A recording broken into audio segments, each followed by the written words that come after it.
Hi guys! Magandang gabi! Welcome back po dito sa Gandara sa channel for Showbiz Update. Andito na naman nga po akong muli nagbabalik. Ang nagmamaganda ninyong kachismosang Kim Pao, wala na nga pong iba. Ang lokaret na si Gandara Asayo upang magatid sa inyo ng latest update and fresh happenings patungkol kina Kim Chiu and Paolo Avellino. And para nga po sa gabing ito ang tatalakayin natin at pag-uusapan ay mayroon pong kinalaman dito sa pagpapataas at mga paraan maaari po natin gawin at iambag para kina Kim Chiu and Paolo Avellino. At syempre, tungkol nga po ito sa rival ngayon ng makakatapat po ng De Alipay sa kabilang istasyon. Pero bago po ang lahat ng yan, yung mga di pa nakaka-subscribe sa ating channel, maaari lamang na pindutin po rin ang subscribe button at notification bell natin na nariyan sa baba upang kayo po ay maging updated at ma-notify tuwing may bago po tayong chika at balita hinggil sa Kimpaw. Basta mga balita na may kinalaman, kina Kim Chen, para Avellino, sagot na nga po natin yan. And naisin po pala natin mga kakimpaw na bigyan ng pansin at pakinggan ng ilang mga opinyon ng mga Kimpaw fans hinggil po sa mga nagdaang balita. Narito nga po ang atin pong mga napiling basahin ngayong komento bilang pasasalamat na rin sa walang sawang pagsuporta at pagtutok ng ating pong mga kakimpaw sa ating daily updates. So, ang first comment natin ay mula po kay Madam Lorna Lee. Shout out Madam Lorna at magandang gabi. Sabi niya, Lot and Home Hunter. Hala, ang kitid talaga ng utak mo. Hindi si Paolo ang pumili sa cast ng Di Alibay. Anong sinabi mong magaling humalik si Sofia? Natikman mo na ba? May asawa na si Sofia sa sobrang yaman, apo ng Luwelier. Naghe-helicopter siya at anak ni Sofia if magsha-shopping. Hindi ka na nahiya kay Kimi sa sinasabi mo. Ano akala mo kay Paolo, manyak? Kung ayaw mo kay Paolo, huwag mong siraan. Baka kasuhin ka. May magawa ka ba if mahal ni Kim si Paolo? Ang taong naninira sa ibang tao ay kasalanan iyan. Sobrang happy ngayon ni Satanas dahil nadadagdagan ng anak niya at isa kanya. Grabe naman, bakit tayo po ikinakailangan magpuksaan, Madam Lorna and Madam Lot and Home Hunter? So, naiintindihan ko naman si Lot and Home Hunter na sobrang pagmamahal kay Chinita Princess. So, sa more on Kim po siya, bias, kaysa po Kim Pao fans. Alam niyo, parang naging Kim Pao dahil sa pagmamahal kay Kim. Kung nasaan si Kim at sino yung talaga yung mahal niya, sinusuportahan po niya. Pero yung hindi maiwasan mag-doubt kay Paolo Avellino. Unlike po sa atin, ang mga Kim Pao fans talaga ay nananalig sa kanilang dalawa at walang kung ano pa man na tawag dito. Walang kung ano pa man na pagdududa kay Paolo Avellino sa kanyang nararamdaman. Kasi Kim Pao po tayo, pumapagitna tayo, hindi tayo more on Kim, hindi more on ganyan. At ito yung nagiging problema kapag more on Kim ka lang. May doubt talaga kay Paolo. So, andito tayo lahat kasi nagkakaisa dahil sumusuporta kina Kim and Paolo. Pagdating lang sa ganyang mga opinion, minsan talaga ay magkakandasala-sala tayo at hindi magkakatugma-tugma. Kasi, kagaya nila and Home Hunter, mas nangingibabaw yung pagmamahal niya kay Chinita Princess. Kayo naman, Ma'am Lorna Lee, ay mukhang Kim Pao fans talaga na naninindigan po sa kanilang dalawa. So, at the end of the day, kinakailangan hindi po tayo magpuksaan, kundi po magtulungan, lalo na't ito po ang kailangan ng Kim Pao na ipapalabas po sa first slot po sa Free TV ang Di Alibay. Alam niyo, sobrang saya ko nung mabalita na ipapalabas sa Free TV. Tapos, uncut pa, as in, buong buo. Hindi po putol ang mga eksena. Kasi sa Prime Video, di ba, mga putol, kaya bitin na bitin po tayo. Parang may mga questions tayo na hindi po nasagot talaga. So, dito sa uncut version sa Free TV, ang buong katotohanan ay atin pong malalaman. Pero, mas bongga at mas lala akong naging masaya nung malaman ko yung announcement na first slot po ang nakuha na time slot ng The Alibay. Kaya sa halip na magpuksaan tayo ng tayo-tayo lang din, dapat magsuportahan na lang po tayo mga kakimpaw at magtulungan.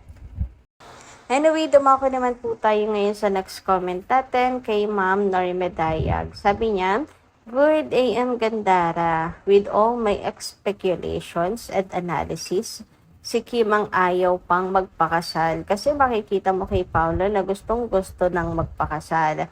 But anyway, sana'y huwag pagsisihan ni Kimi yung desisyon niya. Baka may inaantay pa si Kimi na ibang guy para sa kanya. Pag mangyari yon, naku Gandara, mawawala na yung respeto namin kay Kimi. God bless them both. Bakit naman? Mawawala ang respeto kay Kim kapag kami hinanap pang iba. What if yung God's plan, kinakailangan po ba nating magalit pa talaga kay Chinita Princess at mawala yung respeto sa kanya? All of us naman po ay kinakailangan ng respeto, di ba? I mean kasi ang bawat desisyon naman po sa buhay, as long as hindi naman po nila sinasaktan na ang isa't isa, I mean walang ginagawa pong masama si Pao kay Kim, walang ginagawang masama si Kim kay Paolo, hindi po, wala pa ako nakikita dahilan para magalit po tayo sa kanila. Tungkol naman sa si Kim yung halatang hindi pa, lahat naman po tayo ata, yun po ang palagay. Si Kim yung hindi pa ready at si Pao ay iniintay lang po na maging handa si Chinita Princess. Pero yung mga desisyon po na yan ay napagdesisyon na naman na ng Kim Pao at wala na po at labas na po tayo doon. Nakakaloka lang na mawawala yung respeto nyo dahil lang hindi masunod ang gusto ninyong mangyari. Anyway, naloloka ako bakit ganito yun, nagiging baliktad na atang ilan sa ating mga kakimpaw na usually naman po ay I love to read, I love and looking forward ako lagi sa mga komento ninyo. Anyway, ayun, siguro kasi dati more on ano lang tayo, more on good vibes, ganyan. Pero ngayon, nadadala na sa mga bashers Siguro, ano po ito, bunga ng pagdo-double time ng mga bashers talaga para puksain ang mga Kimpaw fans. Nakikita nyo ba yung mga sarili ninyo? Ngayon, nadadala na rin po kayo sa mga bashers na dati sabi nyo ay hindi kayo kailanman mawawasak at magpapadala sa mga bashers na yan. But look at you now, parang may nagbago. So, siguro kinakailangan nating manggising ngayon, guys. Gising. Anyway, dumako naman po tayo ngayon at pag-usapan ang mga nasaga po nating balita ngayong gabing ito. At unahin na nga po nating pag-usapan ang tungkol po dito sa mga bagay at mga panawagan po sa lahat ng mga Kimpaw fans. Okay, panawagan po ng mga admins and mga paraan na dapat po nating gawin para makasuporta po sa The Alibay ng Kimpaw. Ayan, pinag-uusapan nga ngayon ang ratings na magagawa po nila Kim and Paolo sa prime time, di ba? Kasi pag talagang nalagpasan pa nila ang nagawa nila Coco Martin, talagang napakalakas po ng Kim Pao. So sabi nga rito, suggest ko lang sa Kim Paos, kung wala kayong TV ratings meter sa bahay, sa YouTube po tayo manood ng The Alibay dahil more views, more casuals ang magkaka-interest manood. So, ibig sabihin lang po nito, mako-curious yung mga tao. Why trending? Bakit ganito na lang kalaki? At kaano po ang mga tao humaling sa The Alibay o sa palabas na to? Ano kayang meron? So, doon po tayo makakakuha ng interest ng mga manonood. Pero I don't think so naman na kinakailangan natin ng dobleng pagpopromote, ng dobleng kayod para po mapa-trending at mapaano po ang Kimpaw, mapa-top ratings. Kasi marami naman po talagang nanonood sa first time slot. And kasi ano po yun, ang first time slot talagang oras ng pahinga ng mga tao, 'di ba? Usually marami talagang nanonood sa mga oras na 'yon. So imposibleng wala pong casual viewers ang makakapanood at makakapansin ng ganda po ng project. Kasi naman ang project po na The Alibay ay hindi naman po pipitsugin or I mean boring, 'di ba? Kaya pag-uusapan at pag-uusapan po 'yan ng mga tao. So sabi nga dito, so ayun nga, napanood na sa Prime, nanonood na sa iWant. Tapos panonoorin ulit sa Free TV at Kapamilya Online Live. I think makakabisado na natin ang mga eksena. For the love, hashtag The Alibay. At natawa nga po dito si Kim Chiu kasi paulit-ulit po nating panonoorin. Hindi dahil lang sa For the Love ha, kina Kim and Paolo, kundi dahil for to watch naman talaga. At napakaganda po ng project na hindi mo pagsasawaan panoorin. At nakaka-excite at the same time kasi uncut version na to. Yun ang una po natin na panood sa Prime. May mga cut versions, di ba? Anyway, sabi dito, honestly guys, we just need that one viral clip. And pag-uusapan na yung teleserye just like Linlang. So, ito daw yung dapat nating gawin.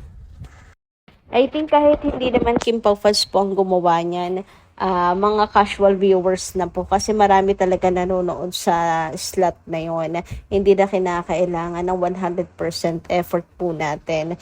Pero dahil sa pagmamahal at suporta kina Kim and Paolo, for sure kahit hindi kailangan ay ibubuhos pa rin natin ang atin pong 100% na suporta, hindi ba? So expect na po natin na hindi lang magbo-boom, kundi boom na boom na boom at pag-uusapan po ang The Alibay. Ngayon pa lamang, congratulations Kim Chiu and Paolo Avellino. Minamanifest na namin yan. Anyway, ayan, ang makakatapat po pala ng The Alibay ay ang sangre, 'di ba, ng kabila. So, talagang mahigpit para ilagay po sa time slot ang The Alibay ng ABS-CBN. Malaki po ang tiwala nila sa Kim Pao. Kaya kung yung mismong management nagtitiwala ay talagang po, ibig sabihin lamang noon malakas tayo mga ka-Kim Pao fans. So, mapapataob nga kaya nila ang kalaban or ang kabila. Pero no doubt po kay Chinita Princess, yung Linlang nga talagang boom na boom. Ang dami pong nangkigil kay Juliana. Napakahusay ni Kimi at hindi naman po biro din ang The Alibay. Grabe ang cinematography, color coding, ang storya, ang mga actors, the best po talaga. Magandang pantapat po ito.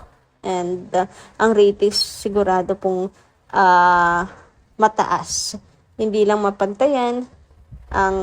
Manifest ko lang po ito. Sana hindi lang po mapantayan ang ratings ng Batang Quiapo, kundi sana pa yung mas mataasan pa po natin. Sigurado napakalakas po nun pag nagkataon. Anyway, hanggang dito lang po muna yung ating update. Thank you so much po sa inyong pakikinig. Kita kasi po muli sa susunod natin. Marami pong salamat at ingat po kayo palagi.